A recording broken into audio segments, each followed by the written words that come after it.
Oi meninos, tudo bem com vocês? Tô passando para comentar com vocês a prova do Enem do último dia 17, né? O primeiro dia de prova do Enem. Vou comentar e corrigir com vocês a prova de espanhol, tá? Que tava bem legal esse ano, bem tranquila. E se você ouvir o carro do ovo passando, o menino gritando, é normal, tá? É porque a vida tá acontecendo aqui. E não consegui silêncio absoluto para poder gravar essa aula para vocês, mas é só ignorar que tá tudo certo. Então vamos lá, gente. Eu tô corrigindo aqui o caderno amarelo, tá? As questões são as mesmas, elas só vão mudar de ordem, mas estou me baseando aqui no caderno amarelo. No caderno amarelo, a primeira questão é a questão que traz um texto do Mário Benedetti, que é um escritor latino-americano bastante importante, que é esse texto aqui, ó. Los propietarios de la libertad. Como sempre, gente, eu indico que vocês leiam primeiro o comando das questões, para vocês já irem para o texto sabendo mais ou menos o que você tem que procurar, tá? Então, vamos lá no comando das questões. Eu não vou ler os textos, porque senão vai ficar enorme esse vídeo. Vamos só nas questões, então, ó. Transformar palavras em atitudes tem sido um dos grandes dilemas dos intelectuais.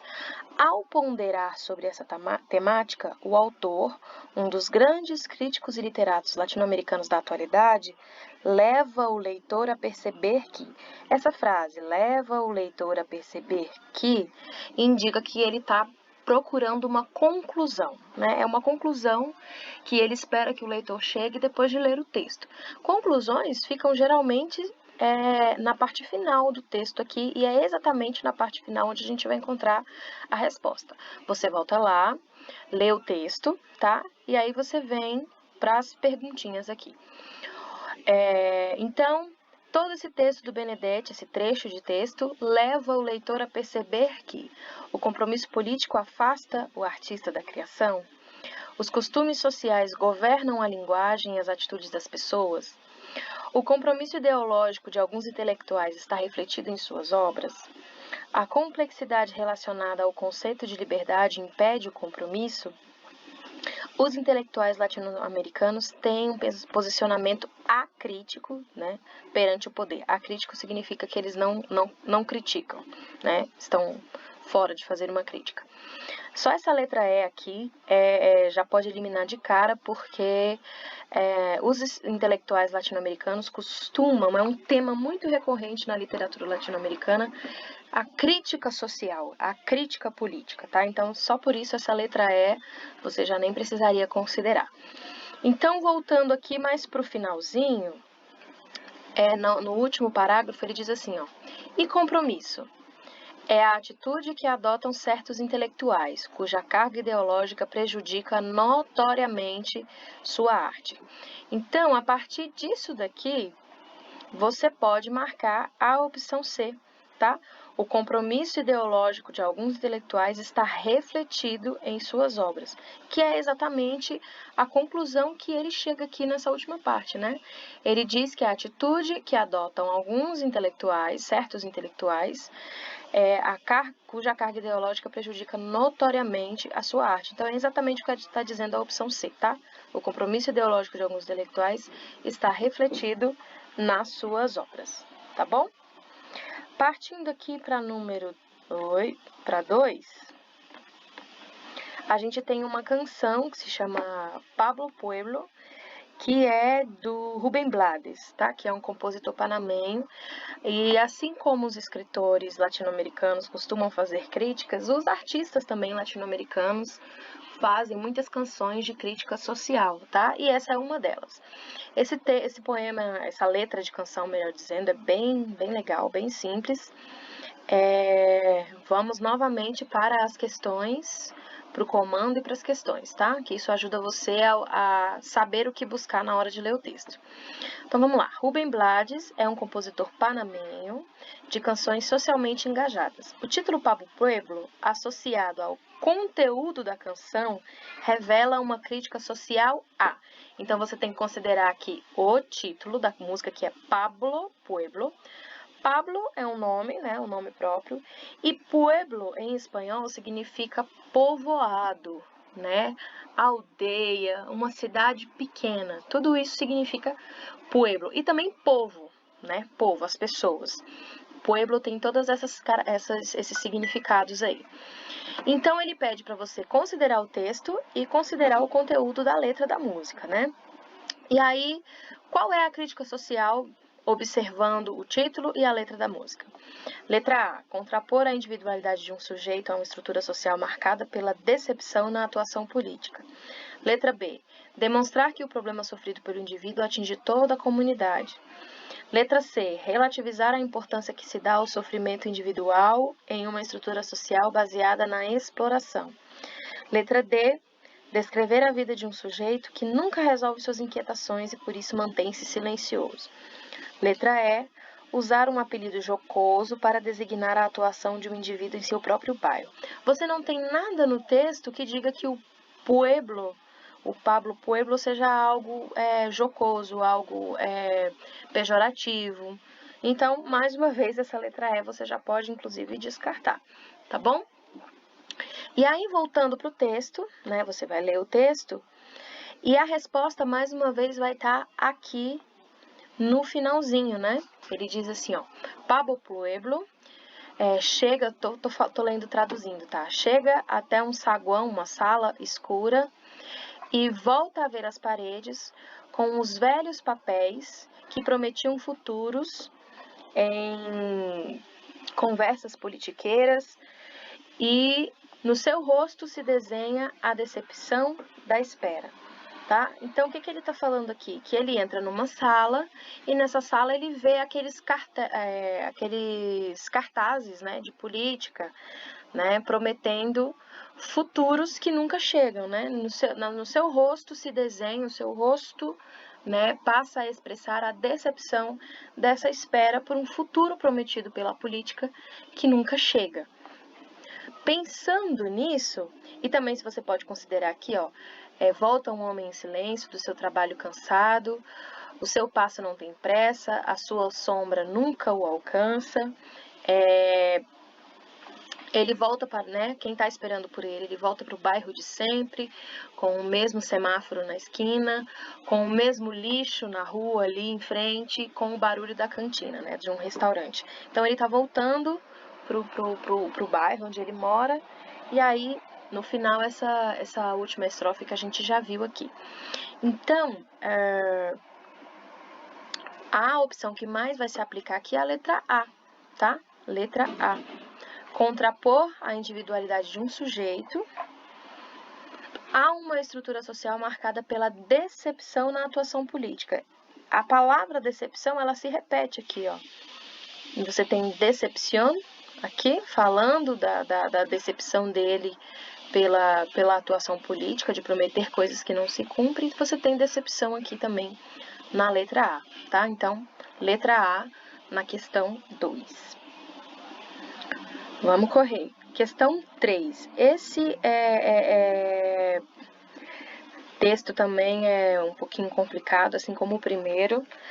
Ele é de um escritor também, o Héctor Sánchez, e foi tirada de um romance, né, de um livro chamado El Héroe de la Familia. E no texto, mais uma vez, vamos aqui para as questões primeiro, antes de ler o texto. No texto, no qual é narrada a visita à casa de uma personagem, ou seja, alguém está visitando a casa de uma pessoa, e aqui a gente vê que é o tio Camarilho, visitando a casa da Elisenda, né? Então, é uma pessoa visitando a casa de outra. A expressão entrar com pies de plomo é utilizada para se referir a. Não é muito comum, gente, no Enem, esse tipo de questão em que eles perguntam o significado de uma palavra, o significado de uma expressão, né? O pessoal aí em 2020 deu sorte, porque esse tipo de questão, onde você perguntaria o significado, né, a tradução, às vezes até, não é nada comum, tá? São um tipo de questão que menos cai. Mas vocês foram sorteados aí no Enem 2020 com isso. Então, a expressão entrar com pies de plomo é utilizada para se referir a. Essa expressão aparece aqui na penúltima linha, ó. Pies de plomo. Vou ler a frase toda. Aquela foi a primeira vez que em muito tempo deixaram de lado o tema das rendas, dos aluguéis, né, das contas, para entrar com pies de plomo no espinhoso terreno das confidências, tá? Então ele está perguntando o que significaria essa expressão pies de plomo. Pies são os pés e plomo é chumbo, tá? Chumbo. De arma, de armamento, tá? Chumbo. E nós temos aqui essas 5 opções. Então, essa expressão é usada para se referir a determinação para conduzir discussões pessoais, B, insensibilidade para lidar com temas do passado, C, discrição para administrar questões financeiras, letra D, disposição para resolver problemas familiares, ou letra E, cuidado para tratar de assuntos íntimos. Então, essa última frase está falando que eles, pela primeira vez, iriam deixar de falar de assuntos financeiros para entrar no espinhoso terreno das confidências. Eu vendo a palavra plomo, de primeira eu teria ido marcar a letra B, porque plomo é chumbo, né? Chumbo me lembra uma coisa... como é que eu posso dizer, bruta, né? Então eu pensei aqui na insensibilidade para lidar com temas do passado. Eu iria nessa sim, se fosse rápido, porém, eles vão entrar no assunto espinhoso das confidências. Então, na opção aqui da insensibilidade, diz que eles vão falar de temas do passado. Porém, na letra E, diz que eles vão falar de assuntos íntimos. Confidências, fazer confidências é falar de assuntos íntimos. Então, aqui eu entendi que o pés de plomo está fazendo uma ironia, não é uma coisa tão literal assim, tá? É como a nossa expressão aqui, pisar em ovos, né? Ai, com tal pessoa a gente tem que ficar pisando em ovos. Pisar em ovos aqui no Brasil significa você ter que falar de uma maneira delicada, né? Porque os ovos são coisas muito delicadas, que se quebram muito fácil. Então, pisar em ovos é você ter cuidado. E aqui o pies de plomo funciona mais ou menos assim. Então, você vai entrar com pies de plomo num terreno difícil, que é o terreno das confidências. E as confidências são assuntos íntimos. Então, por isso, por causa da palavra confidências, eu vou marcar aqui a questão, a letra E, tá?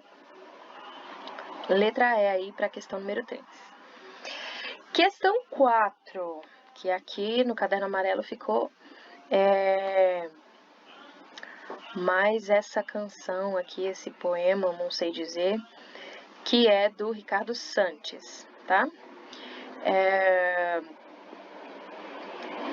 Esta poesia também é bastante legal, ela tá falando sobre a parte do México, né, que pertenceu, que hoje pertence aos Estados Unidos, né? Ele fala que minhas terras eram Novo México, Colorado, Califórnia, Arizona, Texas e muitos outros terrenos, outros campos, tá? E aí ele vai falar sobre isso, vai falar sobre o idioma, né? E por aí vai. Mais uma vez, vamos aqui primeiro para as questões, para depois ler o texto. Faça sempre isso, leia primeiro o comando e as opções, e aí você volta lá no texto já sabendo mais ou menos o que você tem que procurar. Então vamos lá. Ao abordar a expropriação de territórios mexicanos pelos Estados Unidos, eu não sei se você sabe, mas até 1800 e alguma coisa, eu não vou lembrar a data, gente, boa parte do sul dos Estados Unidos pertencia ao México, e essas terras foram vendidas, expropriadas, e hoje fazem parte dos Estados Unidos, mas tem uma forte presença ainda de pessoas descendentes desses mexicanos que, de repente, deixaram de ser mexicanos para serem norte-americanos, né? Porque o território em que viviam passou a ser de um outro país. Enfim, coisas que ajudam, né? O tal do conhecimento de mundo que vocês precisam ter na hora de responder uma prova como essa prova do Enem, né? Você tem que saber de outras coisas, um pouco de geografia, um pouco de história para entender, por exemplo, esse tipo de questão de língua estrangeira, né? Então, vamos lá. Então, ao abordar esse tema, o eu lírico do poema revela o quê? Rejeição da língua utilizada por seus antepassados, o indivíduo não quer usar a língua dos seus antepassados. Desejo de pertencimento ao espaço estadunidense, o cara está querendo fazer parte dos Estados Unidos. Letra C, certeza de manutenção das suas tradições, ele está dizendo que as tradições dele foram mantidas, apesar de ter mudado de país, por assim dizer. Reivindicação de um mundo unificado, ele está dizendo que todos nós temos que ser unidos, temos que ser irmãos e fazemos parte de um mundo único. Ou letra E, sentimento de conflito de identidades. Então aí, depois disso, a gente volta lá no texto e aí lê, tá bom? E aí a resposta, mais uma vez, vai estar aqui no finalzinho, ó. Hoje sim, hoje já não sou mexicano nem hispano, nem tampouco americano, mas sou, e bem o sinto ser, uma sombra do passado e um esforço hacia o futuro, um esforço para o futuro, um esforço até o futuro. Então, você vê aí um sentimento de conflito de identidades, opção E. Ele diz que ele não é nenhuma coisa nem outra, nem mexicano, nem americano, né? Nem hispano. Ele é uma sombra do passado, né? De um passado em que aquele território pertencia ao México, mas hoje já não pertence mais. Então você vê aí um sentimento de conflito de identidades, opção E. E para terminar, que este vídeo já está imenso para variar, a gente tem a questão 5. Aqui no caderno amarelo ficou a questão La violência como bella arte, que é uma crítica literária que se fez no El Mundo, que é um jornal, tá bom? É uma crítica de cinema ao filme Relatos Salvajes, né, que é um filme argentino de 2014, ganhou vários prêmios aí, e fez então uma crítica a esse filme, tá bom? Mais uma vez, vamos olhar aqui primeiro o comando e as opções. Nessa resenha crítica acerca do filme Relatos Selvagens, o ator evidencia o quê nessa resenha? O cômico, como fuga da sociedade diante de situações violentas, ele evidencia o estado de apatia da sociedade perante a violência rotineira do mundo atual. Ele evidencia o empecilho para o espectador vivenciar a violência bruta na realidade e na ficção. Ele evidencia o sotaque reforçado dos personagens a fim de marcar o espaço do cinema argentino. Ou ele evidencia o autorreconhecimento diante dos diversos tipos de comportamento humano frente à violência. Então, evidenciar é o que o autor destaca, o que é que o autor mais fala, né, nessa resenha crítica. E aqui a gente, lendo o texto, a gente vai encontrar, por exemplo, ó, o que mais diverte, tá bem aqui no parágrafo do meio, para além do esplendor sábio de uma produção perfeita, ele está dizendo que o filme é perfeito, o que mais dói e o que mais diverte e o que mais comove é a sensação de reconhecimento. Então, se ele evidencia, ele está destacando, né, que é o que a pergunta está pedindo, ele está dizendo aqui, ó, o que mais dói, o que mais diverte, o que mais comove é a sensação de reconhecimento, tá? Cada um dos danificados, apesar do seu sotaque marcadamente argentino, somos nós, danificados aqui no sentido dos atingidos, tá? Cada um dos atingidos, apesar do filme ter um sotaque argentino, usar palavras da variação argentina do espanhol, todos nós somos atingidos por esse filme. Cada insulto proferido, e nem sempre entendido, porque está, às vezes, numa gíria argentina, que só os argentinos vão entender, mas ele está dizendo, cada insulto é nosso. Em algum momento saiu da nossa boca ou sairá. Então, ele está falando que o filme, as pessoas que assistem se reconhecem nesse filme. É o que mais dói, o que mais diverte, o que mais comove, tá? Então, o que ele evidencia, opção é autorreconhecimento diante dos diversos tipos de comportamento humano frente à violência. Espero que tenha ficado claro para vocês. E é isso aí. Até a próxima.